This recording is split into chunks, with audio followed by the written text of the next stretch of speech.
बेपरवाह जी सच्चे दाता रहबर शास्त्र नाम मालिक दाता ने लिखा है, कीमती है ये समा इसे लगाता कहाँ, सत्संग में आजा फायदा उठा जा, देखे जो सब नाशा।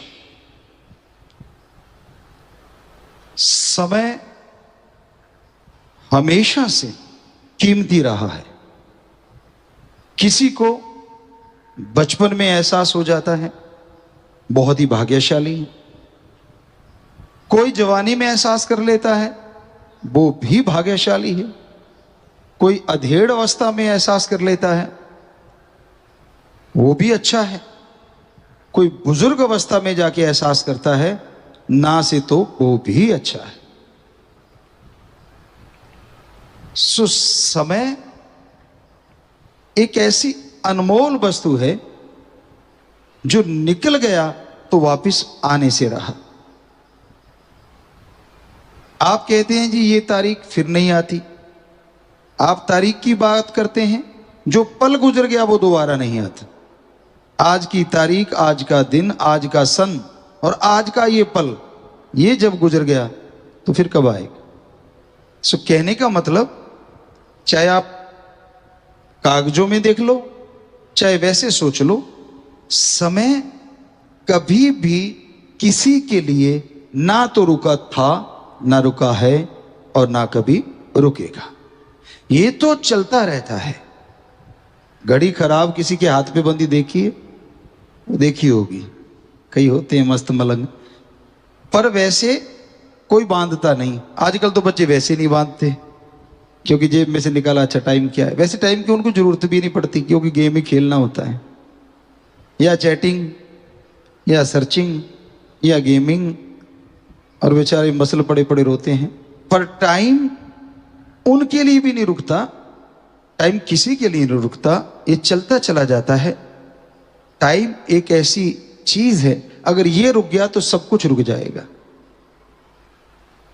पर मनुष्य एक ऐसा जीव है जो इस टाइम के साथ चल सकता है। चल तो और भी सकते हैं पर उनको इतनी अकल ही नहीं है कि वो समय के अकॉर्डिंग चल सके। समय के अनुसार चलना बेहद जरूरी है। हम ये नहीं कहते कि मोबाइल फोन ना रखो, हम ये नहीं कहते कि टीवी ना देखो, समय की बात है, कभी कहा भी था पर आज समय है नहीं कहते। समय के अनुसार पीर फकीर अपनी बात थोड़ा थोड़ा चेंज करते रहते हैं, लेकिन हम तो आपसे हाथ जोड़ के यही कहते हैं कि गंदगी मत देखो, अच्छी चीज देखो। सीखना है तो इन्हीं डिवाइस पे बहुत कुछ सीखा जा सकता है, बड़ी तरक्की की जा सकती है और बहुत कुछ कमाया भी जा सकता है। लेकिन आप गवाते ज्यादा हो, कमाते कम हो। कंटिन्यू छोटे छोटे बच्चे गेम खेल रहे हैं, क्या गवा बैठते हैं, आंखें उड़ जाती, बड़े बड़े चश्मे मोटे मोटे आंखों पे आ जाती। पिछली बार बच्चों ने बताया था MSJIT विंग वालों ने कि शायद कोई ऐसी ऐप आ गई है कि पेरेंट अगर उसको उसमें डाल दें, बच्चे जो छोटे हैं तो वो अगर मोबाइल देखेंगे तो आपको पता चलेगा कितना टाइम उन्होंने देखा और क्या क्या देखा। और यही नहीं, उनको लॉक भी कर सकते हैं आप कि ये चीजें ये कभी नहीं देखेंगे। तो हम चाहते हैं, हमारे सत्संगी तो खास करके, बाकी तो मतलब हम जितने लोग सुन रहे हैं हम सबसे हाथ जोड़ के चाहेंगे कि ये ऐप जिनके छोटे बच्चे हैं वो अपने फोन में जरूर डाउनलोड करवाएं।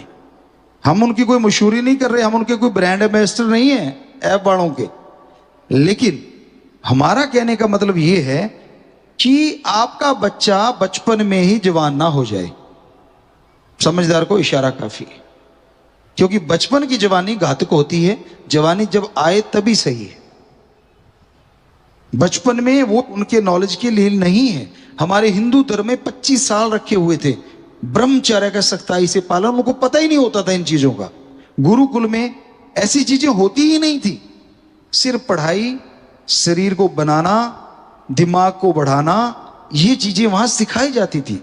बड़ों का सत्कार करना, इंसानियत का पाठ पढ़ाना, इज्जत सत्कार के साथ जीना और सहज सम्मान जीने की शिक्षा देना और दूसरों का भी सम्मान करना, ये चीजें सिखाई जाती थी 25 साल तक। अगले 25 साल होते थे जो घर गृहस्थ के लिए होते थे, लेकिन वो जो पहले 25 साल है, हमने एक जगह ये भी पढ़ा कि जब बच्चों की शादी तक रख दी जाती थी तो उसमें उस गृहस्थ जिंदगी की ट्रेनिंग के लिए भी 2-3 महीने होते थे, उनको सब समझाया जाता था। गजब है, कमाल है, क्योंकि बहुत से लोग इससे अनजान होने की वजह से भी बीमारियों का खरीद लेते, बीमारियों का घर बन जाते हैं। तो ये जरूरी है कि आप उस ऐप को जरूर डाउनलोड करें, अगर है तो। वो पिछली बार जिक्र चला था, उसका नाम क्या है, अगर पॉसिबल हो। वैसे बाहर कोई और आदमी अगर ये चीज कहे तो शायद कंपनी वाले से पहले कांटेक्ट करेगा, अभी तेरी ऐप का मैं नाम लेने जा रहा हूं, बोल मुझे क्या देगा। तो कह रहे हैं कि बहुत सारी ऐप्स हैं, लेकिन फिर भी जो अच्छी हों, जिनमें कि वो लॉक भी किए जा सके, चैनलों को लॉक कर सके माँ बाप कि ये चैनल बच्चा खोल ही नहीं सकता। समय है, ये समय को संभालना माँ बाप का फर्ज है।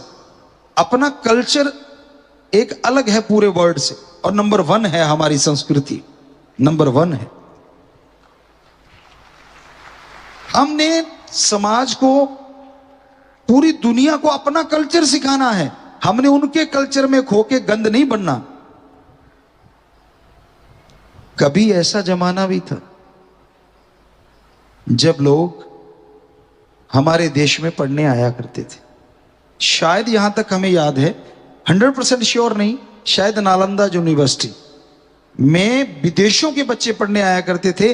जैसे आजकल वाले आज्ञा लेते, मैं कनाडा चला जाऊं, मैं यूएसए चला जाऊं, मैं फलां जाऊं, तब वहां के कहते थे क्या मैं भारत चला जाऊं। इतना मुश्किल होता रहा, हमारा रुपया उनके डॉलर से बहुत ज्यादा आगे था, इसीलिए सोने की चिड़िया कहा जाता था। तो वो सोने की चिड़िया बनाने वाले वंशज तो हम लोग ही हैं, ये तो वो हमारे ही वंशज। फिर हम क्यों अपनी संस्कृति छोड़ के दूसरों की तरफ बढ़ते जा रहे हैं। आप याद रखिए, पूरा वर्ल्ड एक दिन हमारी संस्कृति का कायल होके रहेगा। उनको चाहिए शांति, आत्मिक शांति, जो वो अशांत होते जा रहे हैं, और आप उनको फॉलो कर रहे हैं, और वो ढूंढ रहे हैं मेथड ऑफ मेडिटेशन। हमारा गुरु मंत्रा जिसका नाम मेथड ऑफ मेडिटेशन है, जिसे कलमा, नाम, शब्द, अलग अलग धर्मों में अलग अलग नाम, वो उसकी तरफ आ रहे हैं और हम उनकी गंदगी की तरफ जा रहे हैं, हमारे बच्चे बहुत सारे। बड़े दर्दनाक चीज है ये, पूरा वर्ल्ड कायल है हमारी संस्कृति का। तो ये आप मानो ना मानो, एक दिन ऐसा आने वाला है, क्योंकि शांति मिलेगी तो हमारे संत पीर पैगंबरों के बताए हुए मार्ग से मिलेगी, और कहीं वो लटकता हुआ आम अमरूद का पेड़ नहीं है, यहां से तोड़ के कोई खा लेगा और आत्मिक शांति आ जाएगी या पीस ऑफ माइंड आ जाएगा, ऐसा हो ही नहीं सकता। वो मेथड ऑफ मेडिटेशन ही है, वो गुरु मंत्रा ही है जो आत्मा को शांति दे सकता है, जो दिमाग को शांति दे सकता है। समय को संभालो, अपनी संस्कृति महान है, क्यों गिर रहे हो अपनी संस्कृति से। कहते नहीं जी आप तो रूढ़िवादी विचारों के हो, तो आप कौन से विचारों के हो। रूढ़िवादी एक अलग चीज है, पाखंडवाद एक अलग चीज है। स्वस्थ परंपरा हमारी थी, आप समझने में गलती करते हैं। हमसे बहुत बार ये पूछा जाता रहा, अब भी कई बार पूछ लेते हैं, क्योंकि सबसे पहले पवित्र वेद बने, ये तो हर दुनिया का बंदा मानता है कि सबसे पुरातन ग्रंथ है तो पवित्र वेद है, तो उनमें सब कुछ लिखा हुआ है। पढ़ने वाले का नजरिया चाहिए। कई लोग कहते गुरुजी अगर आप इतना ही कहते हो कि पवित्र वेदों में सब कुछ है, तो फिर आपके तो कहते हैं चंद्रमा देवता है, वो तो पत्थर है, ये तो साबित हो चुका है। तो हम हंस पड़े, कहते आप हंसते क्यों। हमने कहा हम इसको थोड़ी चंद्रदेव कहते। कहते किसको कहते हो। हमने कहा जो इसको रिमोट कंट्रोल से चलाता है वो है चंद्रदेव, ये तो पत्थर है। हमने कब कहा ये देव है। वो चंद्रदेव हैं जो इस चंद्रमा को अपने रिमोट कंट्रोल से, आपके तो अभी आए हैं रिमोट कंट्रोल, और हमारे उन देवी देवताओं के पास तो कब के हैं ये रिमोट कंट्रोल, और उनके पास अलग से डिवाइस नहीं है, उनकी आत्मिक तरंगों से चलते हैं ये चंद्रमा सूरज। ऐसे हैं वो देव, इतने महान हैं वो। तो अगला दंग हो जाता है, कहते ये तो कहीं पढ़ा नहीं। हमने कहा हमने पढ़ा है, नजरिया होना चाहिए। सूरज भी वो नहीं है जो दिखता, वो देव नहीं है। हम नमन करते हैं तो सिर्फ इसलिए कि नाम उसका भी सूरज है, पर जाता है सूर्य देव तक जो उसको अपने रिमोट से चलाता है। और इन सब देवी देवताओं को रिमोट से चलाने वाले, आत्मिक तरंगों से चलाने वाले 3 महादेव हैं। वो आप जानती हैं, ब्रह्मा विष्णु महेश महादेव तीनों। और उनको कंट्रोल करने वाले हैं ओम, सबसे बड़ी पावर जिसने सब कुछ बनाया है। तो हमारा तो ये सार है, हमारे अकॉर्डिंग हम किसी धर्म की कांट छांट नहीं कर रहे, हम किसी को बुरा नहीं बोल रहे। हम तो जो हमारा नजरिया धर्मों को पढ़ के बना वो बता रहे हैं। पवित्र वेदों में समुद्र है ज्ञान का, लेकिन आपको नॉलेज नहीं है तो आप चुप हो जाते हैं। अब अगर आपसे आम आदमी पूछ ले, यार ये चंद्रमा है, आप इसको देवता मानते हो, ये तो पत्थर का है, तो आपके पास जवाब नहीं है। लेकिन हमारे पास तो है, और अब आपके पास भी आ गया ना सबके पास। तो हकीकत है ये, लेकिन इसको कोई इस नजरिए से बताता ही नहीं, इस नजरिए से किसी को समझाता ही नहीं। तो इसलिए लोग कहते हैं हिंदू धर्म तो जी ऐसे पाखंड वाला, नहीं, बिल्कुल गलत है। ये तो एक विज्ञान का समुद्र है पवित्र वेदों में छुपा हुआ। पढ़ने वाले का नजरिया चाहिए, पढ़ने वाले का दिमाग चाहिए, बड़ा कुछ लिखा हुआ है। बाकी धर्म भी सेम है, लेकिन हम सिर्फ हिंदू धर्म का इसलिए कह रहे हैं क्योंकि वो सबसे पुरातन पवित्र वेद हैं, पवित्र ग्रंथ है। बाकी लिखा सारे धर्मों में ऐसा ही है। सो समय को संभालो, समय की कदर करनी सीखो। अपनी संस्कृति कितनी महान, आप उनके वंशज हैं जिनके देश में विदेशी पढ़ने आते थे। और कितनी दर्द की बात है, उनके वंशजों के आगे वंशज विदेशों में पढ़ने जाते हैं। है ना कमाल, कितना उल्टा हो चुका है। तो उस भगवान से प्रार्थना करेंगे, हमारे जो राजा हैं उनसे सबसे कहेंगे कि फिर से ये देश ऐसा ही हो जाए कि विदेशी यहां आके पढ़ने के लिए जोर लगाएं, यहां आने की सोचें। जिनके हम वंशज हैं, हमें भी गर्व हो कि हां, हमने उनकी वो परंपरा को फिर से जिंदा कर दिया है, हमने उनकी विरासत को मरने नहीं दिया है, फिर से जिंदा कर दिया है। सारे धर्म वालों को कह रहे हैं, कोई भी धर्म हिंसा नहीं सिखाता, क्योंकि पहले शब्द ही इतने बढ़िया हैं कि उसके बाद हिंसा का कोई रास्ता ही नहीं रहता।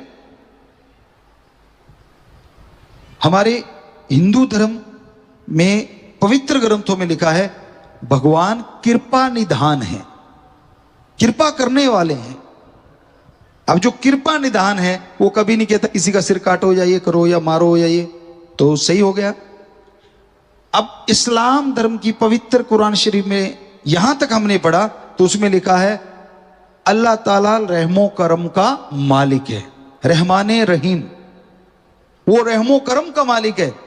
तो जो रहम करने वाला है वो किसी को बेरहमी करने के लिए कैसे प्रेरणा दे सकता है।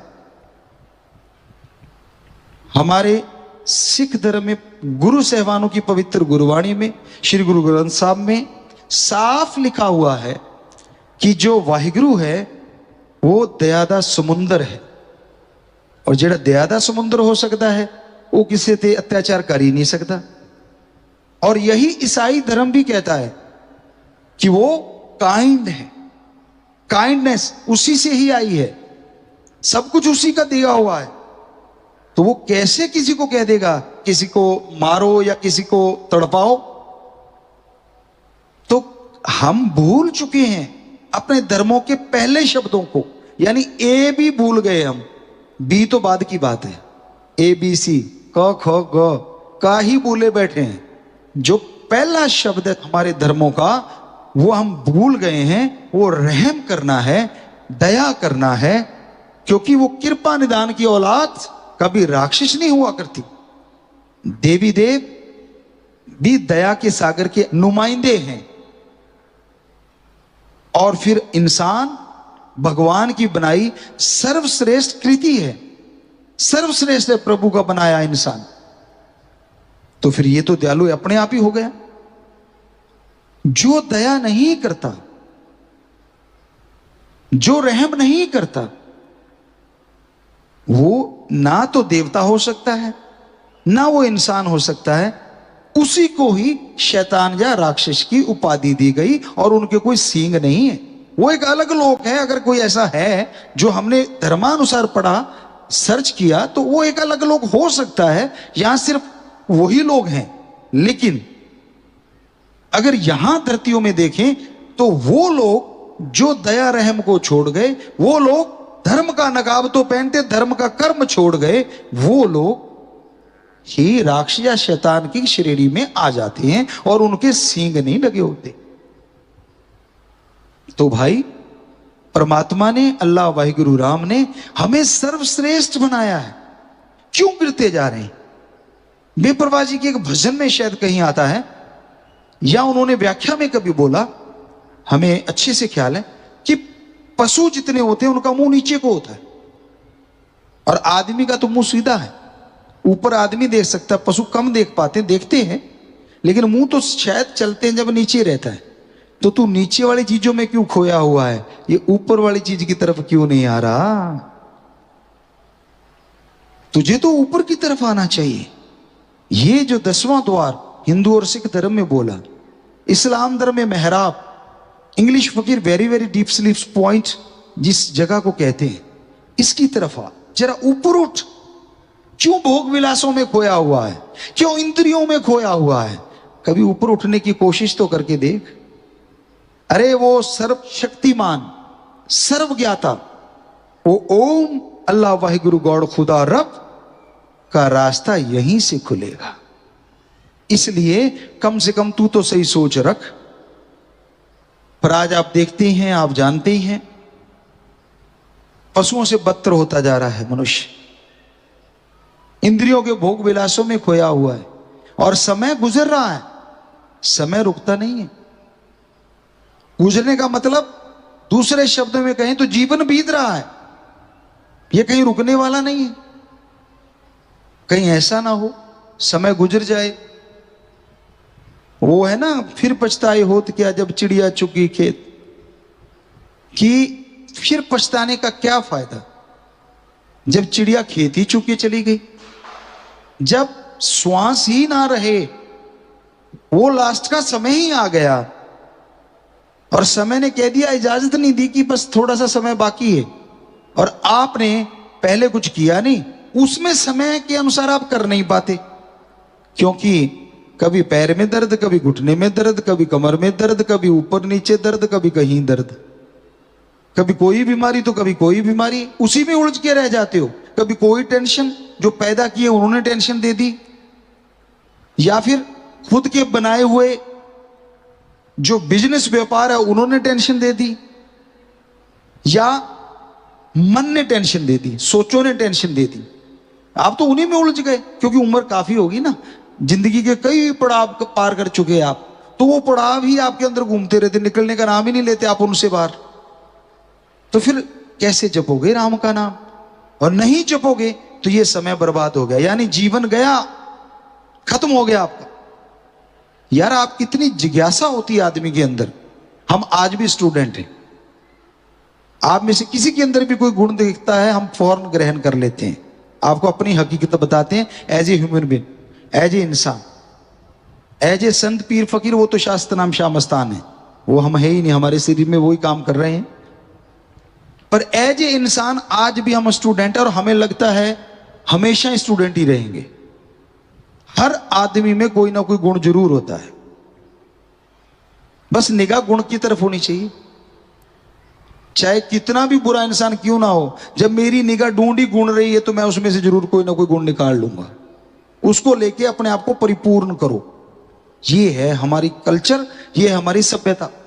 लेकिन आप तो गुण तो अपने गाते हो, मैं ऐसा हूं, मैंने ये किया था, मैंने वो किया था, मैं ऐसा था, मैं वैसा था।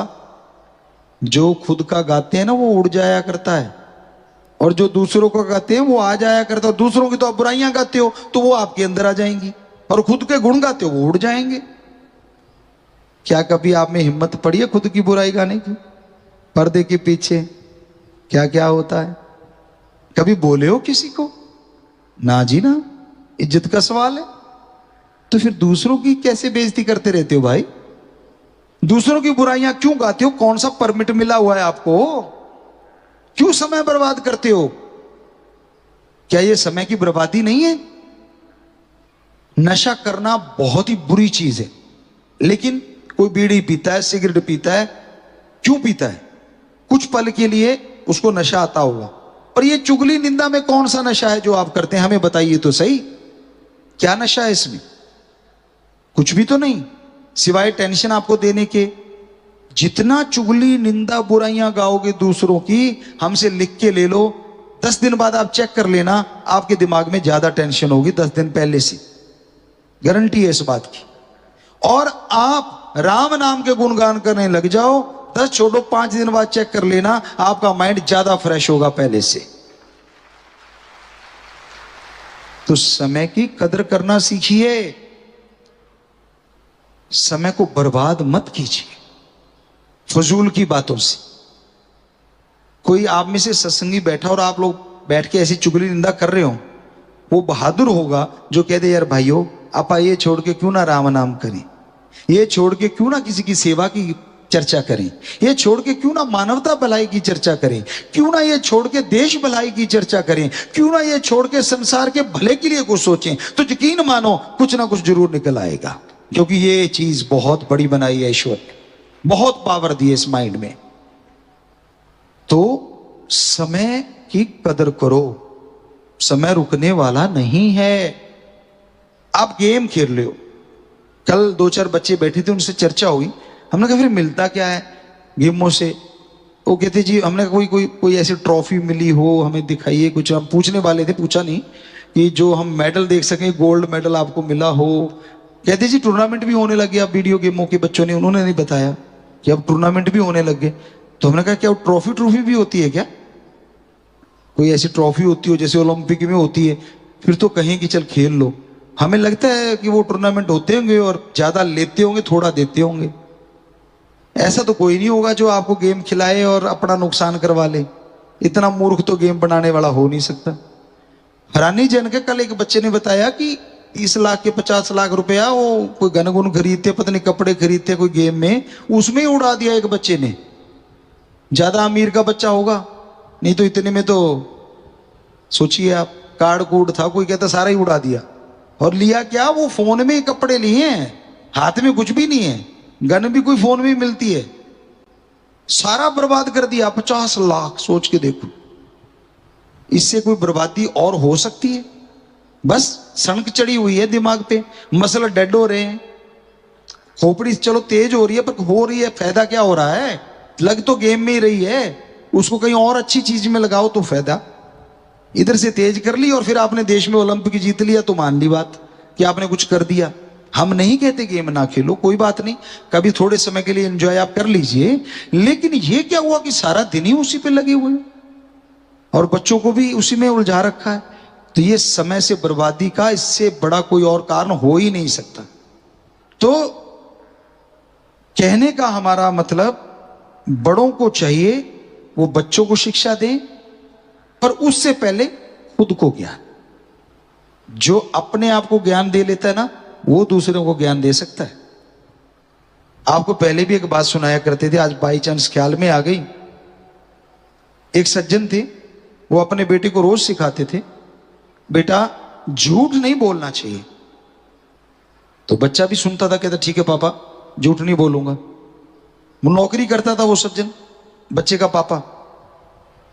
तो एक दिन उसके बॉस का फोन आ गया, उसने बंक मारा हुआ था, यानी दफ्तर नहीं गया हुआ था। तो फोन आ गया और पता चल गया नंबर, आजकल आपको पता हाईटेक है सारा सौदा, पता चल गया बॉस का नंबर है। तो घरवाली को कहता है बॉस का नंबर है, कह देना मैं तो घर में ही नहीं हूं, मेरे से बात करना चाहेगा? बच्चा बैठा देख रहा है, जिसको मास्टर जी बन के सिखा रहा था झूठ नहीं बोलना चाहिए, कह रहा अच्छा मेरा हेड मास्टर क्या कर रहा है। तो उसकी घरवाली फोन उठाती है, वो बॉस पूछता है मैंने उससे बात करने आया क्यों नहीं? कहती जी वो तो घर में ही नहीं है। कहता अच्छा कहाँ गया है? कहते जी कोई काम गया हुआ। फोन काट दिया। कुछ नहीं, नॉर्मल सी बात लगती है। लेकिन बच्चे ने, स्टूडेंट ने सीख लिया कि ये बोलने में अच्छी चीज है कि झूठ नहीं बोलना चाहिए, पर जब जरूरत पड़े ठोक दो, कोई हर्ज नहीं, क्योंकि हेडमास्टर साहब ने ठोक दिया। तो ये आप ही तो सिखा रहे हो ना अपने बच्चों को, नहीं सिखाते? होता है ना ऐसा। हम तो हकीकत बोलते हैं, झूठ तो बोलते ही नहीं, ना कभी बोले थे ना बोले। तो कहने का मतलब ये नहीं कि ये तो रजो तमो सतो गुणों में आ जाती हैं चीजें, ये तो आदमी के अंदर चलती हैं। जब जरूरत पड़ती है तो इन चीजों का इस्तेमाल करता है ये, कभी झूठ बोलेगा, कभी गोलमोल कर देगा, कभी कुछ करेगा, ये तो चलता रहता है। लेकिन बच्चों को बर्बाद तो मत करो। आने वाली पीढ़ी सिर्फ आपकी नहीं है, ये हमारी संस्कृति की विरासत है, उसको संभालना है। आने वाली पीढ़ी उनके नुमाइंदे हैं, उनको हम संभालेंगे, उनको अगर हम सही रखेंगे तभी तो पूरा वर्ल्ड इस देश को फिर से गुरु मानेगा अपना। तो समय की कदर करो। समय इसलिए बेपरवाही कि आज हम सिर्फ और सिर्फ मुखड़ा जो है, साइन कह लो भजन का या टेक कह लो, कीमती है ये समा, इसे लगाता कहां। सत्संग में आ जा, फायदा उठा जा, देखिए जो सब नाशवा। इतने से में इतना कुछ आ गया। कब से आपसे चर्चा करी है। तो बेपरवाही के एक एक शब्द में ग्रंथ भर सकते हैं हम बोल बोल के, पर सुनने वाले का मादा भी तो चाहिए। इतना सुन के इतना ही मान लोगे, अगली बात फिर सुना देंगे। एक बार इतना तो मानो। मानने के लिए तो आपको दो बच्चे नहीं मांगे, ज्यादा चीज तो मांगी ही नहीं। और जो नए भाई सुन रहे हैं, एक ही बात वो मान ले, सिर्फ एक ही चीज कि जहां भगवान ना हो वहां पे बुरा कर्म कर लेना, और यहां भगवान हो वहां अच्छा ही करना है, कभी बुरा कर्म ना करना। बस एक बात माने, दूसरी बात ही नहीं मांगते। पर आपको थोड़ा सा बता दें, वो खस्म आपके अंदर है। जब कुंडी लगाओगे अंदर हो तो आपके अंदर है, अंदर से कैसे निकालोगे? तो कहां नहीं है, फिर क्या कैसे करोगे पूरा कर्म? मांगी एक ही चीज है, देखो ज्यादा तो हमने मांगा नहीं। सो पीर फकीर संतों का तो काम ही ये होता है सच बताना। सच कड़वा होता है, वो तो अब सारी दुनिया जान गई। सच बोलने के लिए जिगरा चाहिए, और ये शास्त्र नाम शाह मस्तान साईं जी ने ऐसा जिगरा दिया है। सच बोलते थे, बोल रहे हैं और बोलते रहेंगे। हो ही नहीं सकता कोई हमें सच बोलने से रोक। सच तो बोलेंगे ही बोलेंगे, और जो सच है। और आज आपको एक ही पाठ पढ़ाया है कि हमारी संस्कृति बहुत महान है। हम जिनके वंशज हैं, उन्होंने पूरी दुनिया को झुका दिया था इस देश के लिए। तो आज हम सबसे आह्वान कर रहे हैं, आप लोगों से, आम जनता से भी, राजा महाराजाओं से भी, सभियों से, कि बस इतना सा कर दो, जो मर्जी करो आप अपने अकॉर्डिंग करो। लेकिन काश वो समय फिर आ जाए, कनाडा के लोग कहें भारत में जाके पढ़ना है, भारत में जाके सीखना है, ऑस्ट्रेलिया, यूएसए, सब दुनिया कहे वहां से सीख के आना है, तो मजा आ जाए। नाम चाहे आप अपना ही कर लो, किसी का कर लो, क्या फर्क पड़ता है, क्योंकि सारे उसी के वंशज हैं हम सारे के सारे। नाम तो उसी का होना है, उस ओम का, उस राम का, अल्लाह वाहिगुरु गॉड खुदा रब का, क्योंकि हम उसी की औलाद हैं। सो आज का हमें लगता है लेसन काफी लंबा भी हो लिया आपके अकॉर्डिंग, और मानने के लिए आपको थोड़ी सी चीजें ही बताई हैं। बस समय की कीमत करो, समय की कीमत को पहचानो। ईश्वर का नाम सुखों की खान है, और हैरानी की बात यह है, ये खान सबके अंदर मौजूद है। पता चलता है कि हीरे जवाहरात फलां जगह से मिलते हैं, फलां जगह से सोना चांदी मिलता है, फलां जगह पे पन्ना मोती मिलते हैं। लोग उस तरफ दौड़े चले जाते हैं। वो जगह की सुरक्षा तक करनी पड़ती है।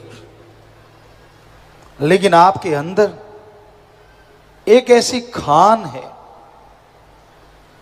जो हीरे लाल जवाहरात से भी अरबों खरबों गुना बेशकीमती है। यह कहना पड़ता, वैसे तो अंदर की खान और बाहर की खान की कोई तुलना ही नहीं। इतनी आनंद में है, इतनी जबरदस्त है, इतनी लज्जतदायक है। तो अंत्यकरण की उस खान को, राम नाम की खान को हासिल करने के लिए करना क्या होता है? सबसे पहले आप गुरु मंत्र कलमा लें, उसके बाद पीर फकीर जो बात कहते हैं उस पर अमल करना सीखें, और उसके बाद आप उस पर चलना शुरू करें। सत्संग में आ गए, भाग्यशाली हो। गुरु मंत्र लिया और भाग्यशाली बन गए। और गुरु मंत्र का जाप अगर आप करते हैं तो अति भाग्यशाली बन सकते हैं। और गुरु मंत्र का जाप ही आत्मा को परमात्मा से मिलाता है। और उसका जाप करने में कोई कठिनाई नहीं आती।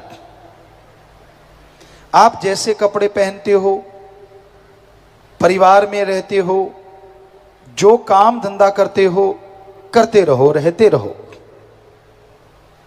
बस अपने विचारों से, भावना से आपने उन शब्दों का अभ्यास करना है, नाम का जाप करना है। और जैसे जैसे आप जाप करते जाएंगे वैसे वैसे उस मालिक की दया में रहमत, उसकी कृपा दृष्टि आप पे बरसती जाएगी और आप उसकी दया में रहमत के काबिल बनते जाएंगे।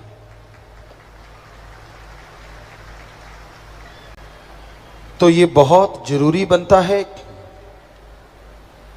कि आप इस घोर कलयुग में अगर परमानंद चाहते हैं, दिल का चैन, आत्मा का सुकून चाहते हैं, तो सेवा और सुमरन दोनों को अपना लो। सेवा से सुमरन में और तरक्की होती है और सुमरन से सेवा करने का दिल और करता है। जिस तरह कमल कीचड़ में खिलके एक जबरदस्त आभा बिखेरता है, वैसे ही काम वासना क्रोध लोभ मोह अहंकार मन माया के कीचड़ में सुमरन के द्वारा आपकी जीव आत्मा एक अलग आभा खिलाएगी, जिससे आपको और आपके परिवार को मस्ती छा जाएगी। सो अंतःकरण का शुद्धिकरण, अपने विचारों का शुद्धिकरण अति जरूरी है। तो इसके लिए आप सेवा और सुमरन दोनों को पक्का अपना लें। जो सुमरन करते हैं बात बात पे भड़का नहीं करते, जो सुमरन करते हैं बात बात पे लोभ लालच में पड़ा नहीं करते, जो सुमरन करते हैं मोह ममता में रोया नहीं करते, सुमरन करते हैं विषय विकारों में खोया नहीं करते, सुमरन करते हैं उनका चेहरे पे अलग नूर होता है और अंदर एक सुरूर होता है।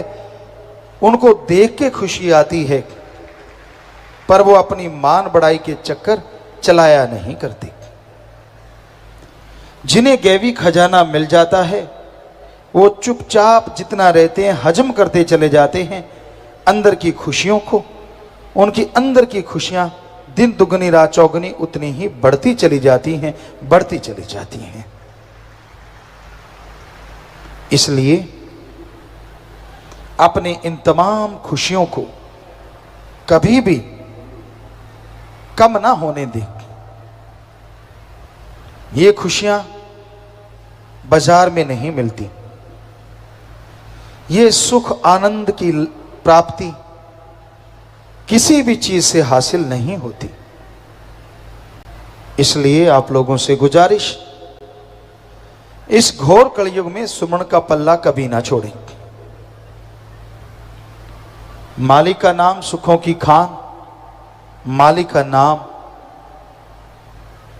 इंसान को हर मुसीबत से निकाल लेता है।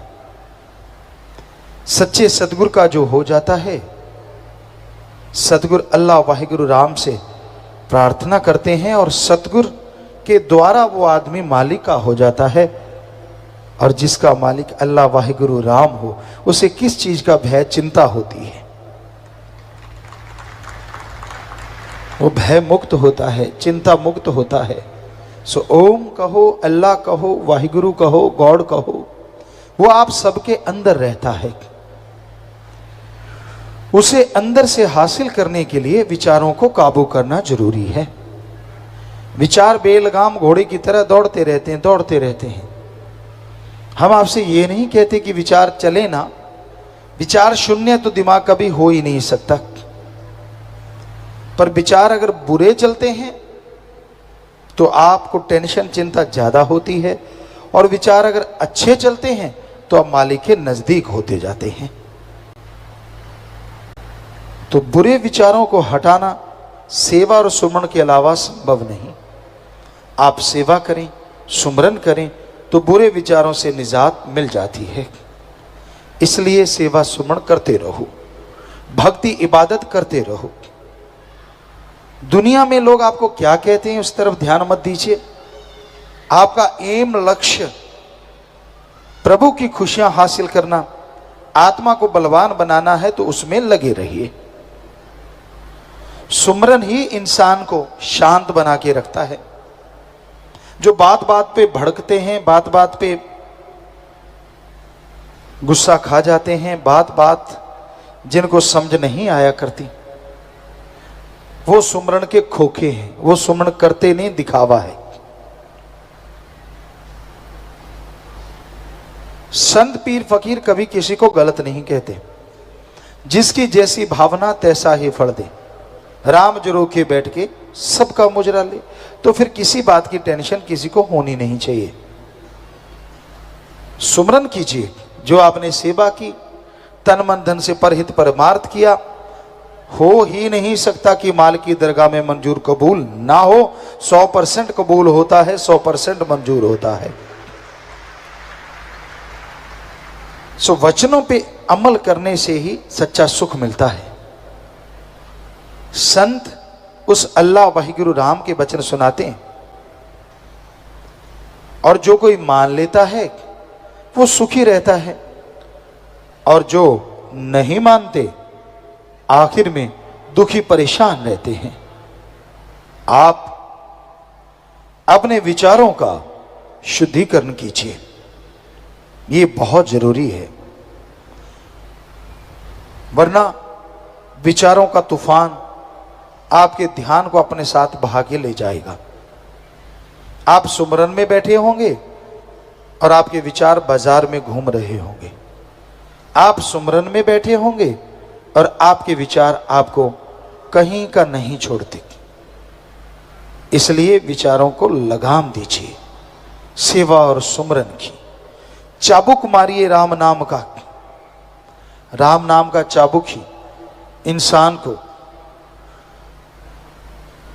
मन से बचाता है। मन माया जबरदस्त शक्तियां हैं। ये ऐसी ताकतें हैं जो बड़े बड़े ऋषि महर्षियों को भी भरमा लेती हैं।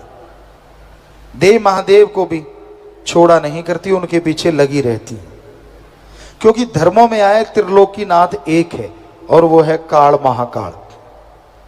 उसने ही आगे देवी देवता भगवान के हुक्म से सारा सिस्टम बनाया है, इंसान के लिए, इंसान के फायदे के लिए। तो जो उनकी बात सुना करते हैं, संत पीर फकीरों की, अपने आप ही देवी देवता उससे खुश हो जाते हैं। अपने आप ही वो प्रभु की कृपा दृष्टि के काबिल बन जाते हैं। तो सुमरन से ही आप विचारों को काबू कर सकते हैं। सुमरन से ही आप मालिक की प्राप्ति कर सकते हैं।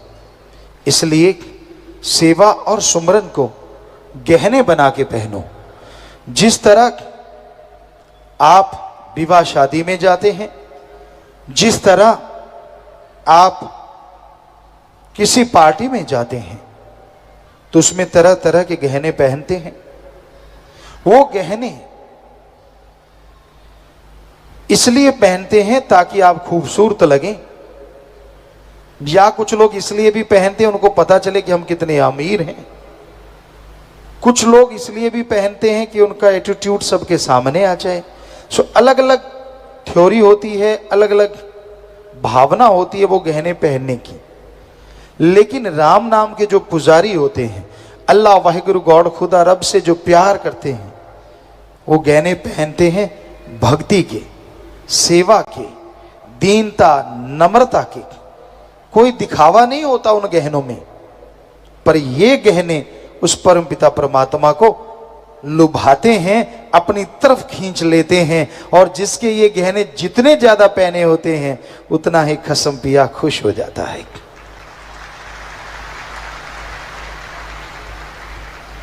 जैसे उदाहरण दिया जाता है,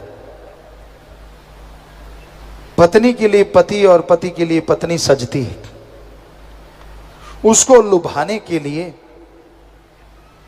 आकर्षित करने के लिए। ऐसे ही राम नाम के पुजारी आत्मा उस परमात्मा के लिए अगर आपने सजानी है तो सुमरन से, परहित परमार्थ सेवा से, दया रहम दीनता नम्रता से सजाओ। यकीन मानो वो राम कसम दौड़े चले आएंगे। वैराग्य की सेवा सुमन की ऐसी सेज बिछाओ जिस पे राम जल्दी से आके आराम फरमाएं और आपके दर्श दीदार होने से जन्मों जन्मों के पाप कर्म खत्म हो जाएं। पर राम नाम के पुजारी इस कलयुग में बहुत बहुत कम है। ज्यादातर लोग किसी न किसी निशाने के उलझे हुए हैं। ज्यादातर लोगों के अंदर कोई ना कोई भावना, कोई ना कोई सोच घर करी की हुई है। उन्होंने अपनी एक इमेज बना रखी है। कितना भी संत समझा लें, कितना भी फकीर बता दें, जो उन्होंने करना है वो करना है, टस से मस होते नहीं। ये अलग बात है जब कर्मों का लेखा जोखा भोगना पड़े तो ऐसे लोग फिर संतों को दोष देते हैं। नहीं, दद्दा दोष ना काहू दीजे, दोष कर्मा अपनिया, जो मैं किया सो मैं पाया, दोष न दीजे अवर जना। दोष किसी दूसरे को मत दीजिए। अगर आप बबुल का पेड़ बोते हो तो आम नहीं लगेंगे। अगर आप कोयले की खान में जाते हो तो कालिक से नहीं बचोगे। नमक की खान में जाने से हर चीज नमकमय हो जाती है। ये तो आपके ऊपर निर्भर है कि आप कोयले की खान में प्रवेश कर गए या नमक की खान में। और ये भी सच है, चंदन की पेड़ के पास जाने से खुशबू आने लगती है और फूलों के साथ लग जाने से भी खुशबू आने लगती है। तो ये तो आपके ऊपर निर्भर है, क्या आप कोयले की खान में जाते हैं या राम नाम की सौगंध की खान में। यहां से वो सौगंध आ जा रही है, यहां से वो खुशबू आ रही है। तो बहुत जरूरी है राम नाम का जाप करें, मालिक की भक्ति इबादत करें, छल कपट त्याग के अपनी नियति साफ करके अगर आप प्रभु के राह पे बढ़ते जाएंगे तो प्रभु कृपा दृष्टि से आपको माला माल जरूर बनाएंगे, दया में रहमत से लवरेज जरूर करते जाएं। पाखंडवाद ढोंग से जितना बचा जाए उतना ही अच्छा है। ये बहुत ही इंसान को दिन बुरे होते हैं। बताओ, हम यहां पढ़ते थे, शायद भगवान ने सतगुरु ने काम लेना था, हमारे साथ जाट थे। जट जाट एक ही होते हैं क्योंकि हम भी राजपूत पीछे से। तो जाट थे, राजपूत थे, सिख थे, बिश्नोई थे, कसाई थे, मुस्लिम थे, सभी धर्मों के बच्चे हम एक साथ पढ़ते थे राजस्थान के वहां। और वहां बड़ा चक्कर चला। एक दिन बच्चे कहने लगे यार इस दिन टूर्नामेंट नहीं रखवाना चाहिए। क्यों? कहते यार ये तो मंगल है। तो इधर साथी बैठे थे, वो कहने लगे मंगल में तो काम मंगल होता है। इधर वाला कहता नहीं नहीं, हमारे गलत कहते हैं। क्या कहते हैं? मंगल लगावे सांगल। कहते इस दिन करोगे तो सांकल लग जाए। तो दूसरा को पूछा, जो सांकल कह रहा था, हमने कहा तू बता दे दिन कौन सा अच्छा है। कहता हमारे कहते बुध काम शुद्ध। अब मंगल बड़ा गुस्से हो गया, कहता हमारे बुध को गलत कहते हैं। क्या कहते हैं? बुध लगावे युद्ध। इसी तरह सातों दिन का क्रियाकर्म हो गया। हमने कहा फिर तो काम करते नहीं, चद्दर लेके सो जाते हैं, दिन तो सारे बुरे हो गए।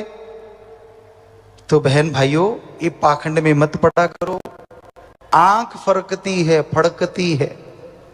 किसी की बाईं आंख, खास करके शायद भाइयों की, अगर बाईं फड़क जाए तो चारपाई पकड़ लेते हैं कई। तो मेरी बाईं आंख फड़क रही है, ऊपर से टेलीविजन वाले और इसको बढ़ावा दे रहे हैं, आंख फड़क रही है। बहनों की शायद दाईं आंख फड़क जाए। अरे आंखें फड़केंगी नहीं तो गड़बड़ हो जाएगी। अगर ये जाम हो गई, खुली की खुली रहेगी और बंद की बंद, तो क्या होगा? फड़कती रहने में ही फायदा भाई। खून का सर्कल चलता है, हमारी बॉडी का हर मसल कहीं ना कहीं फड़कता रहता है। हम गारंटी देते हैं आपको। बड़े मसल का पता नहीं चलता, और ये बिल्कुल नाजुक मांस होता है, इसलिए इसका पता चल जाता है, दैट्स ऑल, और कुछ भी नहीं। पर आप इन चक्करों में कभी भी ना पड़ा करो। हम आपको सच बताते हैं, ये फजूल की चीजें हैं, पाखंडवाद है। क्योंकि धर्मों में लिखा हुआ है कि भगवान ने ना तो तारीख बनाई, ना दिन का नाम रखा, उसने दिन और रात बनाए हैं। आज अच्छे कर्म करोगे तो आने वाला टाइम 100% अच्छा होगा। आज बुरे कर्म करोगे तो आने वाले दिन आपके लिए बुरे जरूर होंगे। बोए पेड़ बबूल का आम कहां ते होए। अगर बबूल का पेड़ बोलोगे तो सुइयां आएंगी, सूड़े आएंगी, आम नहीं लगते। तो कर्म अच्छे करने चाहिए। दिन और रात अच्छे ईश्वर ने बनाए हैं, फायदे के लिए बनाए हैं, कोई नुकसान के लिए नहीं। और वो सृष्टि को कंट्रोल करने वाला है, वो कभी गलत कुछ करता ही नहीं। लेकिन लोग उसको गलतियां निकालते रहते हैं। एक बार दो अमली थे, वो बेरी का पेड़ था, उसके नीचे लेटे हुए थे। दोनों आपस में बातें कर रहे हैं। सामने कद्दू लौकी की पेठे की बेल लगी हुई थी, कद्दू की बेल। एक अमली कहता यार ये भगवान गलतियां बहुत करता है। दूसरा कहता क्या गलती कर दी भाई? कहने का सामने देख बेल है कद्दू की, मरियल सी बेल है, पर फिर भी इतना सा कद्दू है। कहता हाँ। कहता बेरी देख कितनी जबरदस्त है। कहता हाँ, और छोटे छोटे बेर। कहता फिर? पहला अमली कहता कद्दू बड़ा है, ये पेठा और कद्दू लगना चाहिए बेरी पे क्योंकि वो मजबूत है, और मरियल सी बेल है, इस पे बेर लगने चाहिए। कहता है बात तो तेरी सही लगती है। इतने में चक्रवात आया तेज, और पहला अमली चला उठा, अरे मान जा, गलती काट दे, गलती काट दे भगवान की। दूसरा कहता तू ही कह रहा था गलती करता है, अब क्यों काट दूं? कहता नहीं, भगवान गलती नहीं करता। कहता क्या हो गया? अभी तो चक्रवात ही आया है हवा का। कहता सुन, चक्रवात आया, ये देख बेर ऊपर से टूट के मेरे नाक पे लगा। अगर वहां कद्दू या लौकी होता तो क्या होता? सिर्फ 2 छेद रह जाते, भूगोल बिगड़ जाता चेहरे। तो भगवान की गलती निकालने वालों, खुद के कर्मों में देखा करो कैसे कर्म करते हो। वो तो सृष्टि को बनाने वाला कभी गलत कुछ नहीं बनाता, कभी गलत कुछ नहीं करता। आप उसका इस्तेमाल कैसे करते हो ये आपकी कमी हो सकती है, उसकी कोई कमी नहीं होती। और वो आपके प्रसाद का भूखा नहीं, वो आपके लड्डू का भूखा नहीं, आपके चावल का भूखा नहीं, आपके नारियल का भूखा नहीं। भगवान भूखा है आपकी भावना का, श्रद्धा का। उससे अगर उसे पुकारोगे तो वो मिल जाएगा। जरा सोचिए, जो हमें बना सकता है, क्या हमारे बनाए लड्डू जलेबी को नहीं बना सकता क्या? अगर उसको खाना ही है, आप तो वैसे ठगी मारते हो। भगवान 51 का चढ़ाऊंगा, देसी मिठाई ले गया, बर्फी ले गया, एक पीस भगवान का, बाकी डिब्बा खुद रगड़ जाता है ना कमाल? अगर भगवान का ऐसे सुख मांगी हो तो वो बाजू नहीं पकड़ लेगा कि मेरे साथ ठगी, मेरा पूरा डिब्बा रख इधर। कभी बोला नहीं, क्योंकि वो तो कभी मांगता ही नहीं। तू ही कहता है तुझे दूंगा, खुद खा के कहता है तुझे दे दिया। ये सही नहीं है, गलत है। ईश्वर अल्लाह, वाहिगुरु, राम, गॉड, खुदा एक ही हैं, सारे नाम अलग अलग हैं, और वो भावना से मिलते हैं, श्रद्धा से मिलते हैं, तड़प से मिलते हैं। कैसी तड़प? मालिक ना करे ऐसा हो, आपका बेटा हो, सैकड़ों किलोमीटर दूर हो, कहीं एक्सीडेंट हो जाए, दुर्घटना हो जाए, आप फोन करो नहीं पता चलता, तो बेअख्तियार यानी अपने आप आंखों से आंसू बहने लगते हैं। आप तड़प जाते हो कि मेरे बेटे को क्या हुआ। यह है श्रद्धा, भावना। जैसे आप अपने बेटे के लिए रुपए में 100 पैसा तड़प गए, ऐसी ही तड़प आप भगवान के लिए 10-15 पैसे तड़प जाओ, भगवान ना मिले तो हम आपको गारंटी देते हैं आप तो उसके लिए तड़पते ही नहीं। आप तो भगवान बेटा दे देना, इतने बदले में मैं दूंगा, ये काम कर देना, इतने मैं दूंगा। अरे श्रद्धा इसका नाम नहीं है। श्रद्धा भावना, अंदर से तड़प, अंदर से व्याकुलता होनी चाहिए, तो ईश्वर मिलता है, तो उसकी खुशियां मिलती हैं। तो इंसान को कभी पाखंडवाद, कभी ढोंग, कभी दिखावे में ना फंस के थोड़ा समय चलते बैठ के लेट के गुरु मंत्र, उसका नाम बाई नेम उसको पुकारो।